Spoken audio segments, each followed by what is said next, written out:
செங்கல்பட்டு மாவட்டம் அண்டவாக்கம் கிராமத்தில் இயங்கி வரும் அரசு நேரடி நெல் சேமிப்பு கிடங்கில் வெட்டுக்காயங்களுடன் இரத்த வெள்ளத்தில் கிடந்த பெண் விழுந்து கிடந்த சம்பவம் பெரும் பரபரப்பை ஏற்படுத்தியுள்ளது.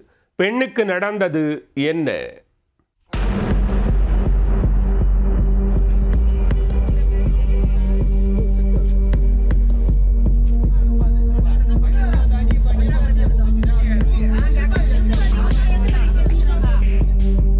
செங்கல்பட்டு மாவட்டம் மதுராந்தகம் அருகே அண்டவாக்கம் கிராமத்தில் தமிழ்நாடு அரசு நெல் சேமிப்பு கிடங்கு கடந்த 5 ஆண்டுகளாக இயங்கி வருகிறது.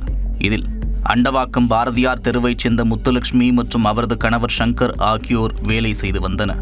இந்நிலையில் வியாழக்கிழமை இரவு வழக்கம் போல பணிக்கு வந்த முத்துலட்சுமி வெகுநேரமாகியும் வீட்டுக்கு வரவில்லை என்று கூறப்படுகிறது. தாயை காணவில்லை என்று மகள் பிரியா எதிர்பார்த்து காத்திருந்த நிலையில் உங்கள் தாய் இரத்த வெள்ளத்தில் விழுந்து கிடக்கிறார் என்று மகளுக்கு தகவல் கிடைத்துள்ளது. அதை கேட்டு பதறிப்போன மகள் நெல் சேமிப்பு கிடங்கிற்கு ஓடி சென்று பார்த்தபோது தலை மற்றும் உடலெங்கும் வெட்டுக்காயங்களுடன் உயிருக்கு போராடிய நிலையில் முத்துலட்சுமி கிடந்ததைக் கண்டு அதிர்ந்து போனார். அவரை அக்கம் பக்கத்தினர் உதவியுடன் மீட்டு தனியார் மருத்துவமனைக்கு அழைத்து சென்றனர். அங்கு அவருக்கு சிகிச்சை அளிக்க முடியாது என்று மறுத்துவிட்டனர். அதன் பிறகு சென்னை அருகே உள்ள மற்றொரு தனியார் மருத்துவமனையில் அனுமதித்து தீவிர சிகிச்சை பிரிவில் அவருக்கு சிகிச்சை அளிக்கப்பட்டு வருகிறது. இந்த சம்பவம் குறித்து அவரது மகள் கூறுகையில், தனது தாயிடம் யாரோ தவறாக நடந்து கொள்ள முயற்சித்திருக்கிறார்கள் என்றும் அதனை தனது தாய் தடுத்து போராடியதால் வெட்டி தாக்குதல் நடத்தியிருக்கிறார்கள் என்றும் வேதனையுடன் கூறியுள்ளார்.